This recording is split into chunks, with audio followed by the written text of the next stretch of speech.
कृष्णाय वासुदेवाय हरये परमात्मने प्रणत क्लेशनाशाय गोविंदाय नमो नमः। विश्व का सबसे बड़ा हीरा कोहिनूर हीरा भारत की शान था, भारत का गौरव, भारत की गरिमा। उसे विदेशियों ने चुरा लिया, छुपा लिया, तोड़ फोड़ दिया, टुकड़े कर दिए, पता नहीं क्या कर दिया। लेकिन भारत की इस धूल भरी धरती ने हमें एक और कोहिनूर हीरा दिया, जिसका नाम है ओशो। इस कोहिनूर हीरे ने पूरे भारतवर्ष को कोहिनूर हीरों से भर दिया। जहां देखो वहां ओशो के सन्यासी दिखाई देंगे, जहां देखो वहां ओशो का साहित्य दिखाई देगा, जहां देखो वहां ओशो के विचार दिखाई देंगे, जहां देखो वहां ओशो का सौंदर्य, जहां देखो वहां ओशो का संगीत, जहां देखो वहां ओशो की सुगंधी। ओशो क्या कहते हैं, ओशो कह क्या रहे हैं, जरा इस बात को तो देखो। ओशो ने हमें नाचता हुआ धर्म दिया, ओशो ने हमें गाता हुआ धर्म दिया, ओशो ने हमें गुनगुनाता धर्म दिया, ओशो ने हमें हंसता हुआ धर्म दिया, ओशो ने हमें मस्ती में झूमता हुआ धर्म दिया, ओशो ने हमें संगीत की सुर लहरियों में बहता हुआ धर्म दिया। ओशो ने क्या कहा है, ओशो हमें कह क्या रहे हैं, मैं यही आपको बता रहा हूं कि ओशो कह क्या रहे हैं। ओशो यही कह रहे हैं कि तुम नाचो, तुम हंसो, तुम खेलो। ओशो कह रहे हैं तुम्हारे पांव में घुंघरू मत जानी चाहिए, तुम्हारे पांव फेंकने चाहिए। परमात्मा की पूरी प्रकृति नाच रही है, हंस रही है, खेल रही है। सूरज को देखो, चांद को देखो, तारों को देखो, सितारों को देखो, पर्वतों को देखो, नदियों को देखो, पेड़ों को देखो, पौधों को देखो, पशुओं देखो, पक्षियों को देखो। पूरी प्रकृति नाच रही है, हंस रही है, खेल रही है। फिर ये मनुष्य को क्या हो गया? ओशो पूछ रहे हैं इस मनुष्य को क्या हो गया? ये इतना उदास, ये इतना निराश, ये इतना हताश, ये इतना गमगीन। ओशो पूछ रहे हैं ये इतना खोया खोआ, इतना उजड़ा उजड़ा, इतना बर्बाद, इतना अशांत क्यों दिखाई दे रहा है ये? ओशो हमें जीवन को जीने की एक कला दे रहे हैं।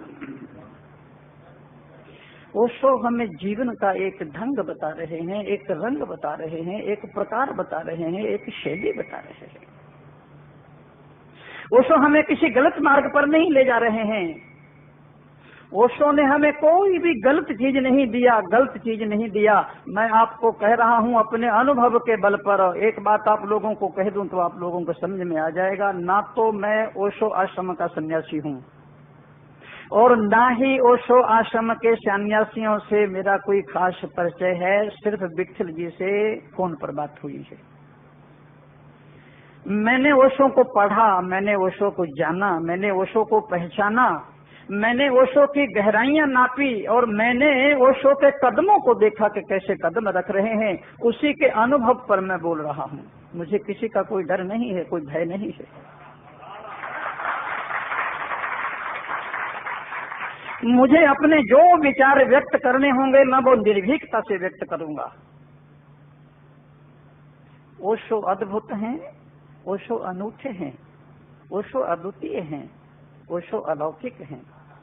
ओशो हिमाच्छादित हिमालय की तरह ऊंचाई रखते हैं, ओशो प्रशांत महासागर की तरह गहराई रखते हैं। ओशो एक विशाल वट वृक्ष की तरह है जिसका कोई भी और छोर नहीं है। मैं अपने अनुभव के बल पर कह रहा हूं, जो कि मैंने उनका पूरा साहित्य पढ़ा है और मैंने देखा है। ओशो जैसा संत, ओशो जैसा सज्जन, ओशो जैसा सत्पुरुष, ओशो जैसा ज्ञानी, ओशो जैसा गुणातीत, ओशो जैसा प्रज्ञा पुरुष और ओशो जैसा सर्वतोमुखी प्रतिभा का धनी और ओशो जैसा वक्ता और ओशो जैसा लेखक आपको ढूंढने पर भी नहीं मिलेगा। पृथ्वी के कोने कोने पर भी आप ढूंढने जाएंगे तो नहीं मिलेगा। केवल आपसे यही प्रार्थना है कि केवल सुनी सुनाई बातों पर या लोगों की कही कहाई बातों पर विश्वास मत करिए। आप आदि से लेकर अंत तक ओशो को पढ़िए। ओशो को पढ़ने के लिए हमारे पास समय तो है नहीं, और इतनी गहराई भी हमारे पास नहीं है, और इतनी ऊंचाई भी हमारे पास नहीं है, और इतनी चीजें भी। तो मैं कह रहा हूँ ऐसा अद्भुत अनूठा महापुरुष मिलना ही मुश्किल है। और यदि कदाचित हमें मिल जाए तो उसका पहचानना और भी ज्यादा कठिन है। कैसे पहचानोगे? क्या है कसौटी आपके पास पहचानने की? आपके पास जो भी कसौटियां हैं वो गलत हैं, वो सही कसौटियां नहीं हैं। किसी भी महापुरुष को पहचानने की कसौटी होती है श्रद्धा, निष्ठा, आस्था, विश्वास, भरोसा, यकीन, समर्पण के भाव। वो हमारे पास नहीं है। न तो हमारे पास श्रद्धा है, न हमारे पास निष्ठा है, न हमारे पास विश्वास है, न हमारे पास यकीन है, न हमारे पास समर्पण के भाव हैं। नख से लेकर चोटी तक आज मनुष्य संदेह से भरा हुआ है। श्रद्धा उसके पास नहीं है। संदेह चलता बहुत है लेकिन पहुंचाता कहीं भी नहीं। श्रद्धा चलती बिल्कुल नहीं है लेकिन पहुंचा देती है। संदेह ने आज तक कभी किसी को मंजिल पर नहीं पहुंचाया और श्रद्धा मंजिल पर ही खड़ी होती है। ओशो को समझने के लिए क्या मैं कहता हूं, किसी भी महान विभूति को समझने के लिए हमारे पास श्रद्धा चाहिए, निष्ठा चाहिए, आस्था चाहिए। मेरी दृष्टि में ओशो भारत की महान विभूति हैं। पहले तो मिलना मुश्किल है, फिर पहचानना मुश्किल है, और यदि पहचान लें तो महान विभूतियों के चरणों में बैठना और भी मुश्किल है। कैसे बैठोगे चरणों में? चरणों में बैठना सबसे ज्यादा कठिन है। चरणों में वही आदमी बैठ सकता है जो अपने अहंकार को नीचे करेगा। चरणों में वही आदमी बैठ सकता है जो अपने अहंकार को तोड़ देगा, गला देगा, अपने अहंकार को मिटा देगा। जब तक हमारे भीतर अहंकार है, हमारे भीतर ईगो है, और जब तक हमारे भीतर इस तरह की बातें हैं संदेह की, तब तक हम किसी के चरणों में नहीं बैठ सकते। और यदि कदाचित सौभाग्य से, खुशकिस्मती से आप ऐसे महान विभूति के चरणों में बैठ गए तो अमोघश्च, आपकी जिंदगी बदल करके रहेगी, आपका जीवन परिवर्तन होकर रहेगा। ये हो ही नहीं सकता कि आपकी जिंदगी बदले नहीं। जो जीवन आप जी रहे हैं फिर ये जीवन नहीं रहेगा, कोई और ही जीवन हो जाएगा। ओशो की वाणी में मिठास है, ओशो की वाणी में माधुर्य है, ओशो की वाणी में रस है, ओशो की वाणी में अमृत है, ओशो की वाणी में चमत्कार है, ओशो की वाणी में जादू है। ओशो मनुष्य को इस तरह खींचते हैं जैसे चुंबक लोहे के टुकड़ों को खींचता है। सैकड़ों वर्षों के बाद कभी कभार इस विश्व में ऐसा फूल खिलता है। सैकड़ों वर्षों के बाद ऐसा फूल खिलता है जिसकी सुगंधी से सारा विश्व महक उठता है।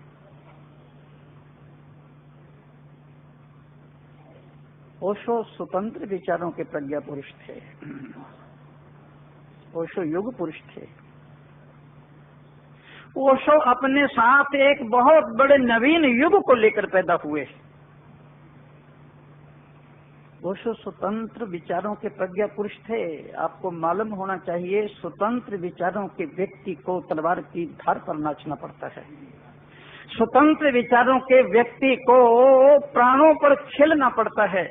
स्वतंत्र विचारों के व्यक्ति को मोम के तुरंग पर चढ़कर आग की सुरंग से गुजरना पड़ता है। स्वतंत्र विचारों के व्यक्ति को बहुत कुछ सहना पड़ता है। आपको मालूम है, जीसस क्राइस्ट स्वतंत्र विचारों के कारण ही क्रॉस पर चढ़े। मंसूर स्वतंत्र विचारों के कारण ही सूली पर लटके। सुकरात स्वतंत्र विचारों के कारण ही उसे जहर पीना पड़ा। गौतम बुद्ध को स्वतंत्र विचारों के कारण ही अपमान सहना करना पड़ा। कबीर को स्वतंत्र विचारों के कारण ही पत्थर खाने पड़े। महर्षि दयानंद को स्वतंत्र विचारों के कारण ही जहर के घूंट पीने पड़े। स्वतंत्र विचारों के कारण ही ओशो को बहुत बड़ी विपत्तियों से गुजरना पड़ा, बहुत बड़ी आंधियों से गुजरना पड़ा। लेकिन कितने तूफान आए और चले गए, कितने बवंडर उठे और बैठ गए, कितनी आंधियां आई और शांत हो गई। ओशो सदा स्थिर रहे, ओशो सदा अटल रहे, ओशो सदा स्थिर प्रज्ञ की तरह। ओशो जरा भी हिले नहीं, जरा भी डुले नहीं, जरा भी कंपे नहीं और जरा भी घबराए नहीं। देखो, मैं कोई किसी की वकालत करने के लिए यहाँ नहीं आया हूँ। मैं किसी का कोई किसी भी तरह दलाल बनकर यहाँ नहीं आया हूँ। मैं केवल सत्य और तथ्य को प्रकट करने के लिए आया हूँ। मैं सन्यासी हूँ। सन्यासी को किसी से डर नहीं होता, किसी से भय नहीं होता। स्वतंत्र विचारों को संकुचित समाज सहन ही नहीं कर सकता, तो उसके गले के तले नहीं उतरती हैं ये बातें। अब मैं आपको एक इशारा दिला दूं, बहुत वर्षों की बात है। मेरे एक मित्र ने ओशो की कैसेट मुझे दी। वो मित्र अब नहीं है जीवित। मेरे एक मित्र ने ओशो की कैसेट मुझे दी और कहा कि इसे सुनो। मैंने सुनी।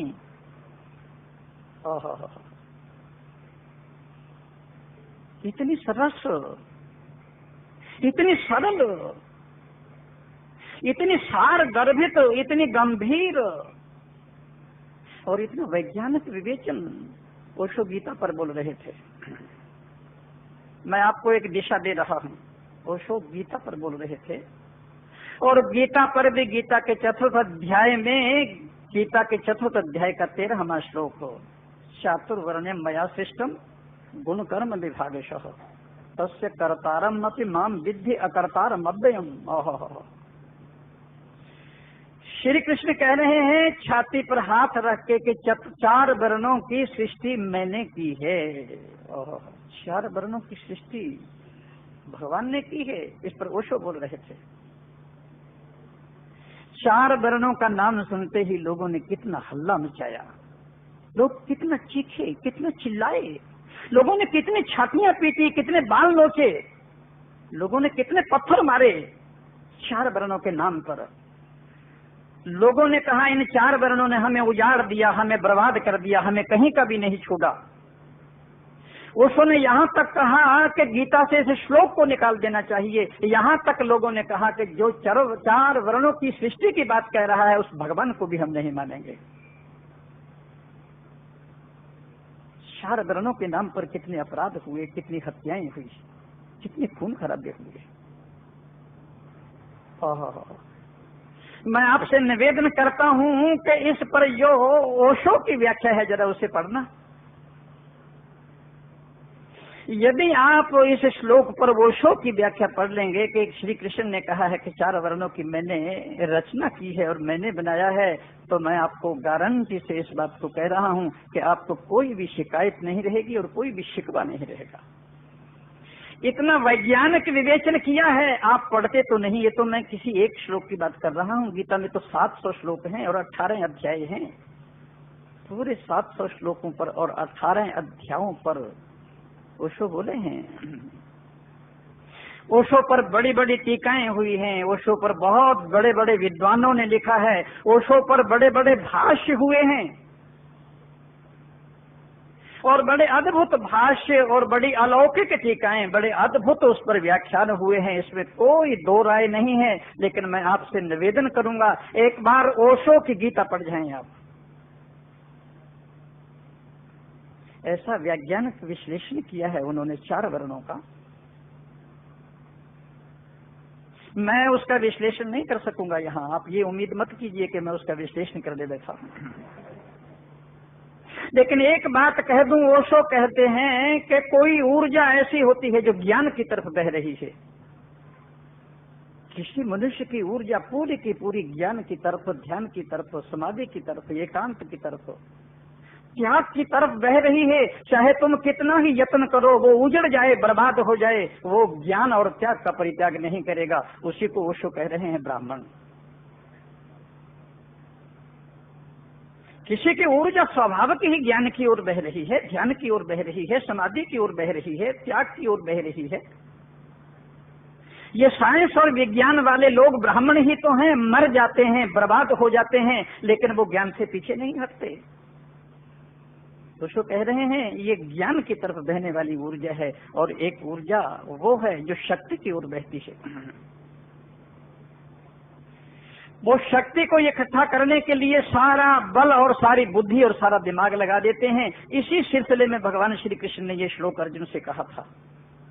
अर्जुन को श्री कृष्ण ने कहा था, तुम क्षत्रिय हो, तुम योद्धा हो, तुम सर्वश्रेष्ठ धनुर्धर हो। आज तक तुमने जितनी तपस्याएं की हैं, जितनी साधनाएं की हैं, आज तक जितनी तुमने मनौतियां बनाई हैं, वो शक्ति के लिए, बल के लिए बनाई हैं, और उसको आज एक ही झटके से छोड़कर तुम संन्यास की बात करने लगे हो। जिस शक्ति और ऊर्जा को तुमने पैदा किया है, ये गुण और धर्म की बात कह रहे हैं, और दूसरी ऊर्जा होती है जो धन की ओर बहती है, संपत्ति की ओर, वैभव की ओर, ऐश्वर्य की ओर, वैश्य की ऊर्जा है। ये क्षत्रिय वैश्य शूद्र, शूद्र का कोई मतलब नहीं है। सेवा की ओर, सत्कार की ओर, संगठन की ओर, श्रम की ओर एक ऊर्जा बह रही है। ओशो ऐसा अद्भुत, देखो मैं एक बात आपको बोल रहा हूँ, यदि आपको गीता से प्यार है, गीता से प्रेम है, यदि आपके हृदय में गीता के प्रति तड़पन है, गीता के प्रति तीव्रता है, और यदि आप गीता को आत्मसात करना चाहते हैं, तो मेरे कहने पर उजड़ नहीं जाएगा आपको उसका। आप एक बार ओशो की गीता पढ़ो, सारी गीताएं पढ़ो, विश्व में जितने जितने लोग हों, लेकिन मैं आपसे प्रार्थना करता हूं पढ़ो उसे, और पढ़ने के बाद ही कोई कदम उठाना।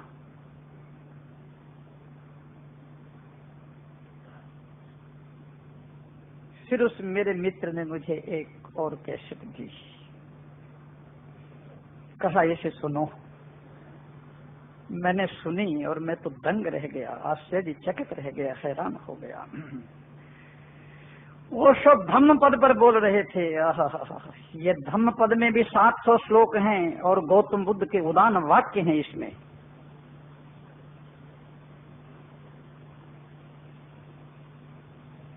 गौतम बुद्ध बोल रहे थे, नैतं कम्मं कतम साधु यं कत्वा अनुतप्पति जस्सा अश्वमुखो रोदम विपाकम पटिसेवति।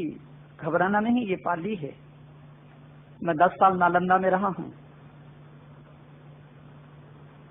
बौद्ध साहित्य के महान पंडित भिक्षु जगदीश कश्यप जी के चरणों में बैठकर मैंने पाली पढ़ी और गौतम बुद्ध को पढ़ा, और मैंने बौद्ध साहित्य पढ़ा। गौतम बुद्ध बोल रहे हैं, उस पर चर्चा कर रहे हैं, उस पर लेक्चर दे रहे हैं, प्रवचन कर रहे हैं ओशो, जो कैसेट में सुन रहा हूं। नैतं कम्मं कतम साधु यं कत्वा अनुतप्पति यसा अश्व मुखो रोदम विपाकम पटिसेवति। मनुष्य को ऐसा कोई भी काम नहीं करना चाहिए जिस काम को करने के बाद आंखों में आंसू भरकर पश्चाताप के रूप में ये कहना पड़े कि काश यदि मैं ऐसा ना करता तो ऐसा ना होता। इस पर व्याख्या कर रहे हैं और विश्लेषण कर रहे हैं महाराज ओशो। क्या आपको कहूं, इतना सुंदर विश्लेषण, धम्म पद पर इतना विशाल। मैं हैरान हो गया कि बौद्ध धर्म का इतना गहरा ज्ञान और इतनी ऊंचाई। मैं विश्वास के साथ कहता हूं, पढ़ी पढ़ाई बात नहीं, सुनी सुनाई बात नहीं, धम्म पद पर बहुत बड़े बड़े लोगों ने टीकाएं की। धम्म पद पर बहुत बड़े बड़े लोगों ने निबंध लिखे, और तो और भारतवर्ष के 3 भिक्षु हुए हैं महाराज जो अंतरराष्ट्रीय ख्याति प्राप्त थे, विश्व में माने हुए थे। एक तो महापंडित राहुल सांकृत्यायन और दूसरे थे भिक्षु जगदीश कश्यप, तीसरे आनंद कौशल्यायन। ये 3 भिक्षु महान विद्वान हुए हैं, बौद्ध धर्म के, इन्होंने भी धम्म पद पर लिखा है, ये भी धम्म पद पर बोले हैं। फिर मैं विश्वास के साथ कहता हूँ, जो ओशो बोले हैं ऐसा किसी ने भी नहीं बोला। जो ओशो ने गहराइयां नापी हैं, जो ओशो यहाँ तक उड़ान मारी है, मैं कहूँगा किसी ने भी नहीं मारे। हालांकि भिक्षु जगदीश कश्यप बौद्ध धर्म के मेरे गुरु हैं, लेकिन सच्चाई सच्चाई है, सत्य सत्य है, यथार्थ यथार्थ है, उसको कोई हटा नहीं सकता। देखो, अष्टावक्र गीता में प्योर ज्ञान है, बड़ा कठिन ज्ञान है, बड़ा दुरूह और बड़ा कठिन। अष्टावक्र गीता पर भी बहुत से लोगों ने टीकाएं लिखी हैं,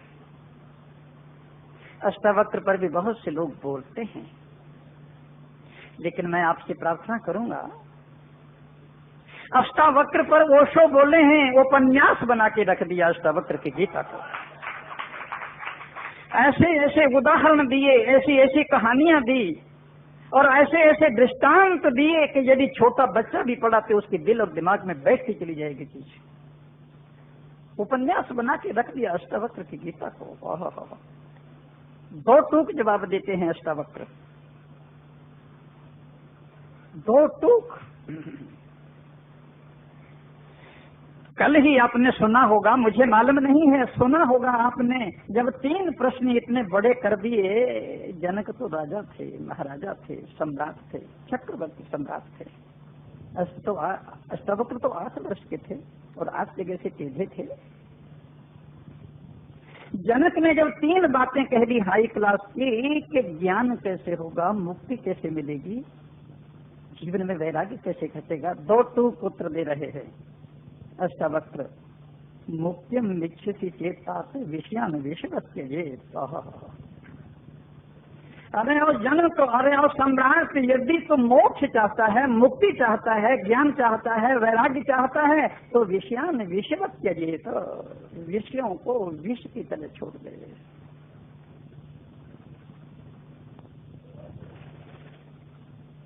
मैं कोई अष्टावक्र की गीता पर आपको प्रवचन देने नहीं आया हूँ, मैं तो आपको केवल एक निमंत्रण देने आया हूं कि आप उसे पढ़ें और देखें।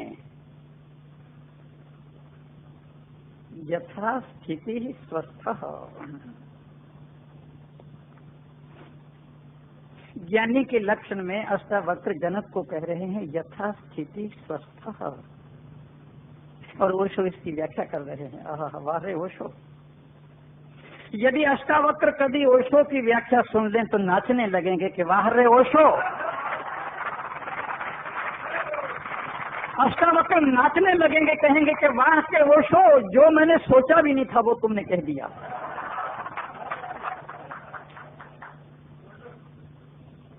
यथा स्थिति स्वस्थ। ओशो कह रहे हैं सुख है तो भी ठीक, दुख है तो भी ठीक, हानि है तो भी ठीक, लाभ है तो भी ठीक, संयोग है तो भी ठीक, वियोग है तो भी ठीक, उत्थान है तो भी ठीक, पतन है तो भी ठीक, फूल है तो भी ठीक, कांटे हैं तो भी ठीक, गरीबी है वो भी ठीक, अमीरी है तो भी ठीक, महल है तो भी ठीक, झोपड़ी है तो भी ठीक, यथा स्थिति स्वस्थ। और उदाहरण जानते हो क्या दे रहे हैं?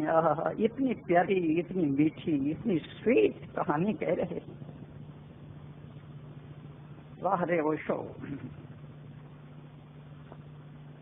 एक बौद्ध भिक्षु वैशाली में भिक्षा के लिए जा रहा है।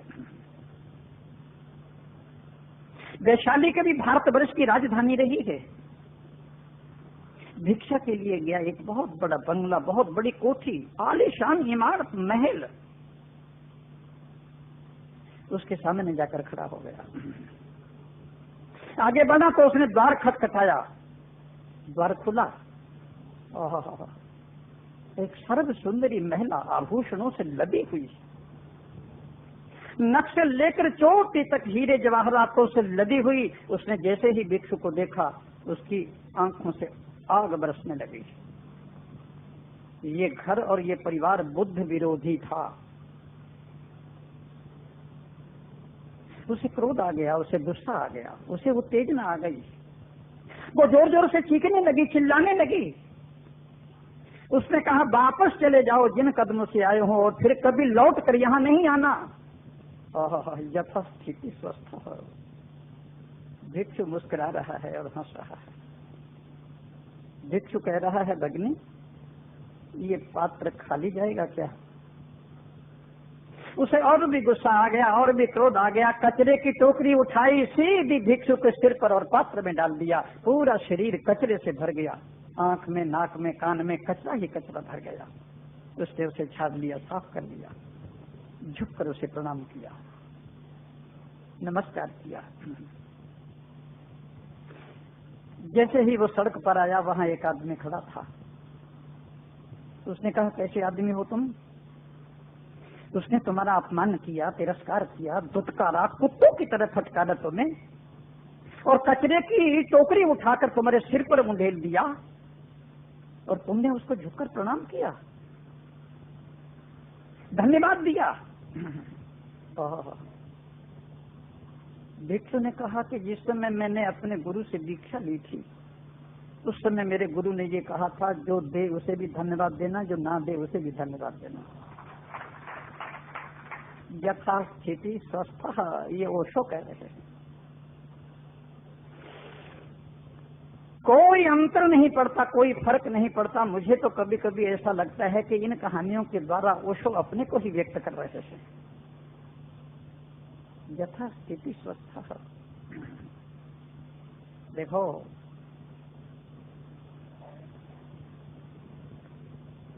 गीता के प्रथम अध्याय में आप पढ़ना, मैं आपको ये प्रार्थना कर रहा हूँ, आप पढ़ो, बिना पढ़े मत रहो।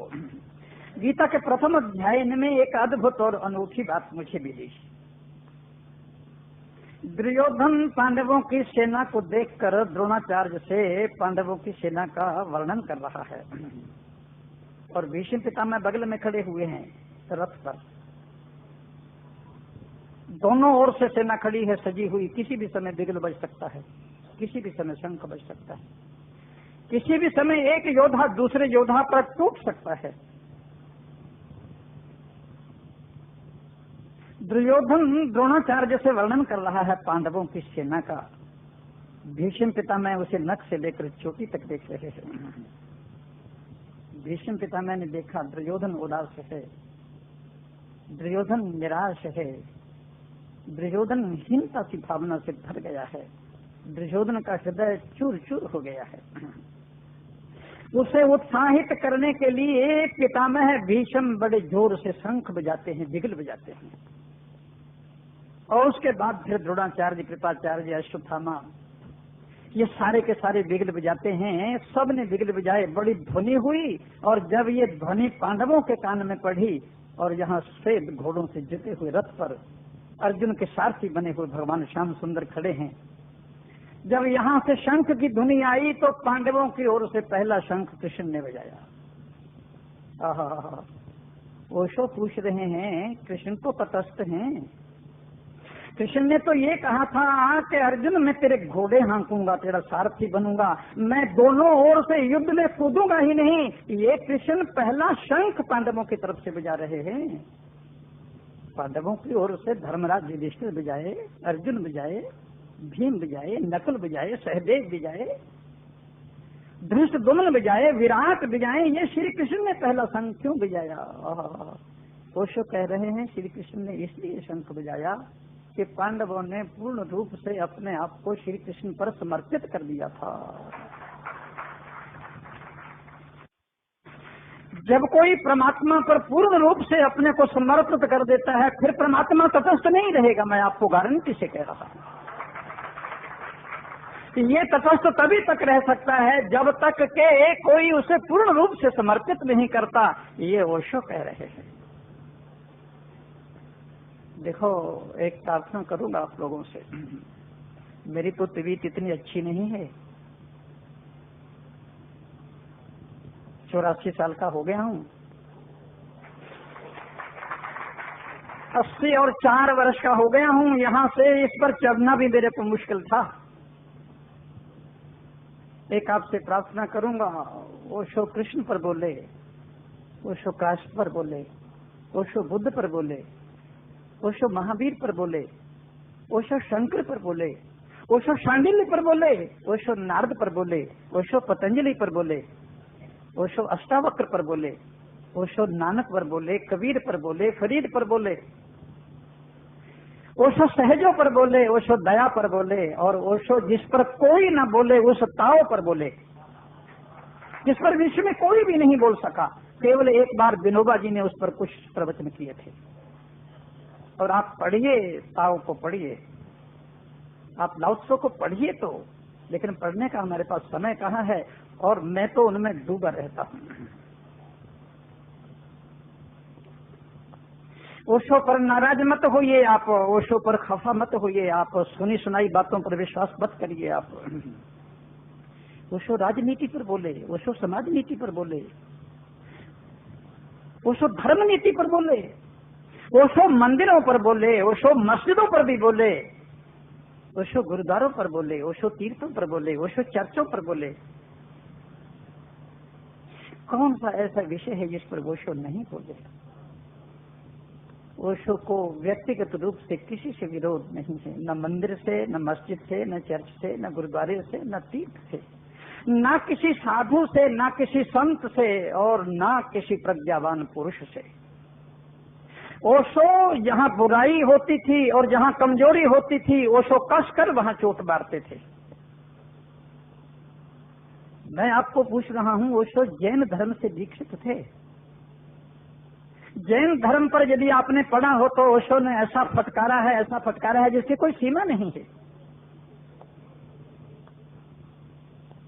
ओशो ने किसी से कोई विरोध नहीं, किसी से कोई वैर नहीं। ऐसा प्रज्ञा पुरुष किसी से वैर करेगा, किसी से विरोध करेगा? बिल्कुल नहीं करेगा। इसलिए मैं आप लोगों से प्रार्थना करता हूं कि ओशो को गलत मत समझ लेना। और मैं आपको एक बात बताऊं, सुनी सुनाई बात पर पहले मेरे को भी ऐसे हो गया था। मैं भी भ्रम में आ गया था, संदेह में आ गया था। जब मैं ओशो को पढ़ने लगा, मैं एक बार हरिद्वार से बंबई आ रहा था। मैंने अपने मित्र से कहा कि मैं हरिद्वार से बंबई तक जाऊंगा, वो भी देहरादून एक्सप्रेस। ऐसी लचर गाड़ी है कि मैं आपको क्या बताऊंगा। लेकिन मेरा टिकट फर्स्ट क्लास का था। वो दौड़ा दौड़ा गया, एक किताब ले आया वहां से। उस किताब का नाम था मैं मृत्यु सिखाता हूँ। ओशो की किताब थी, मैं मृत्यु सिखाता हूँ।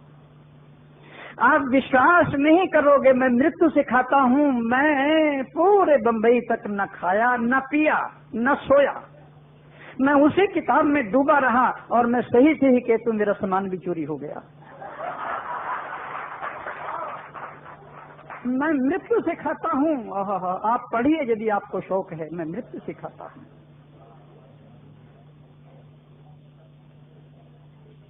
ये प्रेमपुरी अध्यात्म विद्या भवन इतना पवित्र है, इतना स्वच्छ है, इतना निर्मल है, इतना उदात्त है, इतना उत्तम है। इस प्रेमपुरी अध्यात्म विद्या भवन में मैं स्वयं प्रवचन देने के लिए आता हूँ। ये प्रेमपुरी अध्यात्म विद्या भवन त्रिवेणी संगम बन गया है। यहाँ ज्ञान की, भक्ति की, कर्म की गंगा बहती ही रहती है। स्वामी प्रेमपुरी जी महाराज ने अपने प्रेम से, अपने स्नेह से, अपनी आत्मीयता से, अपने अपनेपन से इसे सींचा है, इस पेड़ को। उनका त्याग और उनकी तपस्या इसमें पड़ी हुई है। और ब्रह्मलीन स्वामी अखंडानंद जी ने इस पेड़ को, इस पौधे को ऐसा संभाला और ऐसा संभाला कि मैं आपको क्या कहूँ। और हमारे हरि भाई प्रेस वाला इस समय वो अस्वस्थ हैं, ऐसी स्थिति में हैं, और ऐसी स्थिति में कभी कोई भी आदमी जा सकता है। ओशो कहते हैं कि तुम कभी इस भूल में मत रहना। ओशो कहते हैं, ओशो बैठे हुए हैं 10,000 भिक्षुओं में, नदी का किनारा, मिट्टी का ढेर, पीपल का पेड़। सूरज उग गया है, फूल खिले हुए हैं, पक्षी चहचहा रहे हैं, चारों ओर शांति और एकांत है। एक बूढ़ा भिक्षु आ रहा है, लड़खड़ाता हुआ, कांपता हुआ, जिसकी हड्डियां निकली हुई हैं, पेट पिचका हुआ है, आंखें धसी हुई हैं, सिर के बाल उड़े हुए हैं, जो ऐसे डगमगा रहा है। और एक युवक भिक्षु उसको देख करके हंसने लगा। गौतम बुद्ध ने कहा, भिक्षु मत हंसो, मत हंसो, एक दिन तुम्हारी भी यही हालत हो सकती है। बीमारी ऐसी होती है, रोग ऐसा होता है, ये बड़े से बड़े आदमियों को झटके दे देता है। स्वामी रामकृष्ण परमहंस को गले का नासूर था, कैंसर। महर्षि रमन को खून का कैंसर था।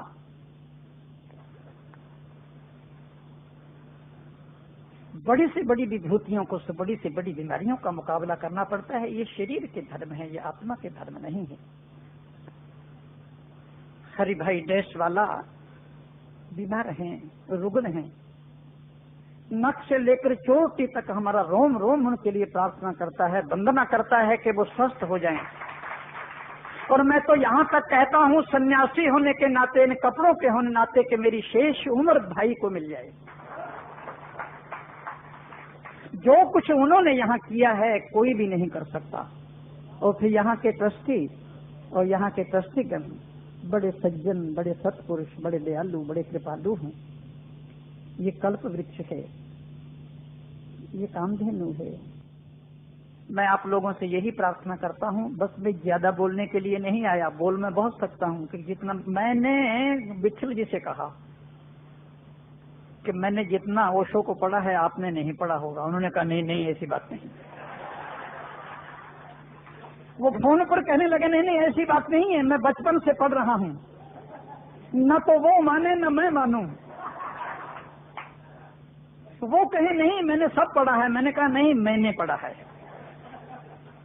ठीक है, तो बहुत अच्छी बात है। आप लोगों से प्रार्थना करूंगा, विनंती करूंगा।